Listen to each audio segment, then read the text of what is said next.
Exercice 134, classe de première spécialité, chapitre sur les suites numériques. Alors, donc exercice sur les suites géométriques et on va utiliser un peu de logarithme. Donc sympathique, sympathique sur 20. Alors on y va, lieu de 131, blablabla, on en a rien à foutre. Le patient doit prendre une gélule contenant, voilà, j'ai déjà entouré, 0,01 mg d'iode 131 au début de son traitement. 0,01 mg le premier jour, enfin dès le début, et puis chaque jour, les noyaux d'iode se désintègrent et la masse de substance diminue de 8%. Donc si j'en ai pris 0,01 dès le début, au bout d'un jour, j'en aurai 8% de moins, encore 8% de moins au bout de 2 jours, etc., etc. On se doute bien que ça va tendre vers 0. On note UN, la masse d'iode en milligrammes présente dans le sang du patient N jours après l'ingestion. Donc U0 et U1, eh ben, U0 c'est ce qu'il a dans le ventre dès qu'il le prend, donc il en a 0,01 g. U0 égale 0,01. Ou bien 10-2, on peut dire aussi 10-2. Et puis U1, c'est 0,01 auquel on a enlevé 8%. Et petit rappel de pourcentage, quand on enlève 8%, c'est comme si on multipliait par 0,92. Donc finalement ça nous fait 0,92 fois 0,01. Et ça nous fait, on décale de 2 chiffres après la virgule. Donc 0,92 devient 0,092 et devient encore 0,092 mg. Donc ça c'est U1. Question 2. Exprimer UN plus 1 en fonction de UN. Donc là on a tout de suite compris. On a très bien compris, UN plus 1 c'est 8% de moins que UN. Donc ça s'écrit comme ça, c'est une suite géométrique, c'est bien de le dire. Il faut le dire même. Parce qu'on multiplie toujours par la même raison. En déduire UN en fonction de N. Eh ben UN ça va être égal à, on connaît sa formule, U0 fois Q puissance N. En l'occurrence U0 c'est 0,01, Q c'est 0,92 à la puissance N. Donc voilà UN pour n'importe quel N. Déterminer au bout de combien de jours la masse d'iode 131 dans le patient devient inférieure à 0,01. On a commencé à 0,01, on veut savoir quand est-ce que ça passe en dessous de cette dose-là. Alors on va se donner un N, on se prend un N, entier naturel, peu importe, on se le donne, on se le prend, on a le droit. Et on va dire UN, carrément je vais l'écrire là-bas, UN avec le N qu'on a choisi, hein, inférieur à 0,01, c'est la même chose que de dire 0,01 fois, bah là je remplace juste par la formule de UN, qui est ici, inférieur ou égal à 0,001. C'est la même chose que de dire, bon je divise des deux côtés par ça, donc c'est comme si je faisais x100, donc ici il reste plus que ça, l'autre côté si je fais x100 il reste plus que 0,1, et c'est là que ça devient intéressant. Qu'est-ce que je fais là? Pour faire tomber une puissance, log, alors on peut faire logarithme népérien, ln, on peut faire le logarithme en base 10, le logarithme en base 2, tous les logs fonctionnent. De toute façon, petit rappel, log en base a de x, c'est là qu'il ne faut pas que je me trompe, c'est ln de x sur ln de a. Alors là j'ai peur de dire une bêtise, mais je pense que c'est ça la formule. En gros, tous les logs sont liés en fait. Moi ici je vais appliquer le log en base 10, parce que je suis un peu différent. Donc ça nous fait n log en base 10 de 0,92. Plus petit ou égal ou plus grand ou égal? Eh ben plus petit ou égal, pourquoi? Parce que la fonction log en base 10, ou peu importe, est croissante sur son ensemble de définitions. Et ici on a log en base 10 de 0,1, et qu'est-ce que ça fait ça?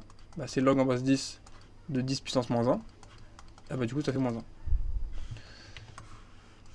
Donc c'est la même chose que de dire, si je réécris n log de 0,92, plus petit que moins 1, là j'ai juste réécrit, hein. Là on a envie d'isoler le n, je vais diviser par ça. Et attention, et la grande attention, c'est là que les erreurs peuvent se produire.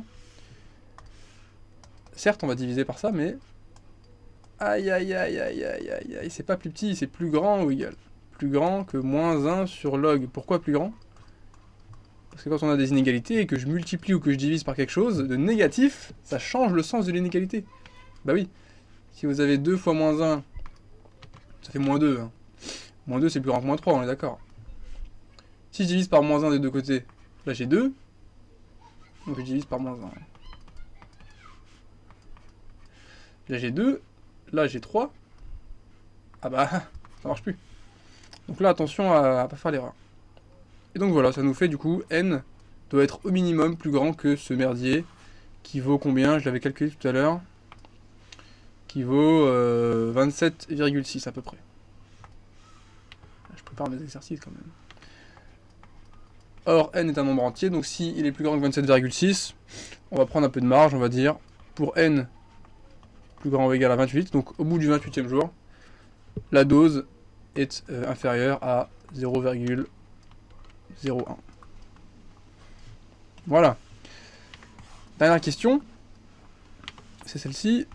On appelle demi-vie le temps nécessaire pour que la moitié des noyaux se désintègre. Donc la moitié des noyaux, au début on en avait 0,01, donc la moitié ce sera 0,005, un truc comme ça. Donc au bout de combien de temps on a la moitié des noyaux qui se sont désintégrés? Alors on va transformer ça mathématiquement, je sais plus c'est le numéro combien, 5 je crois, on s'en fout. Donc on va se donner n, on va se le donner, on a le droit de se le donner. Et on a un, carrément je vais l'appeler n1 demi, demi-vie quoi, vous pouvez l'appeler autrement. n1 demi, un1 demi va être égal à u0 sur 2, c'est la même chose que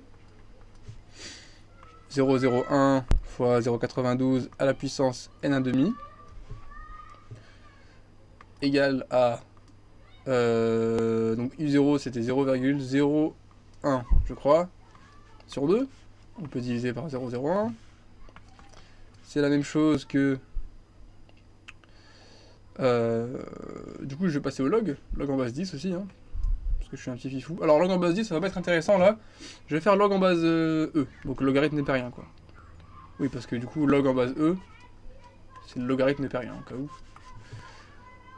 Donc on a du coup n1 demi ln de 0,92, je vais tomber la puissance, égale à ln de 1 demi. C'est la même chose que n1 demi égale, donc là il n'y a plus de problème de je divise par nombre négatif parce que de toute façon c'est un égal ici. Donc dans tous les cas on peut diviser par des négatifs, hein, tant qu'on ne divise pas par 0. Et on a cette formule dégueulasse, le temps de demi-vie va être égal à ça. Pareil je l'avais calculé. 8,31 à skip. À skip pareil. Donc n1 demi. Si, environ égal à 8,31. Donc, ça veut dire qu'au bout de 8 jours, pile, on n'a pas encore désintégré la moitié. Et au bout de 9 jours, on a désintégré plus de la moitié.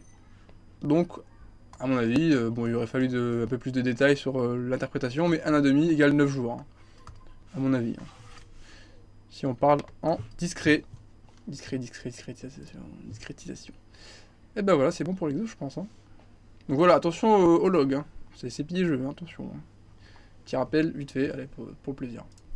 C'est pour le plaisir. Hein. Le log. Ici c'est 1. ln, donc ça veut dire que ln de 0,5, ln de 0,3, tout à l'heure c'était ln de 0,98. Tout ça, ce sont des nombres négatifs, même hyper négatifs pour certains. Hein. ln de 0,01, c'est hyper négatif ça. Ça c'est hyper négatif, ça fait combien? Alors, ln du coup, log en base 10, là je vais un peu loin, je vais cut la vidéo parce que tout le monde est parti je pense. Hein. Ah bah ça fait combien? Ça fait combien? Ça fait combien? Ça fait 10 moins 2, donc ça fait moins 2. Bon, j'ai dit hyper négatif, en vrai c'est pas tant hyper négatif que ça. Mais bon,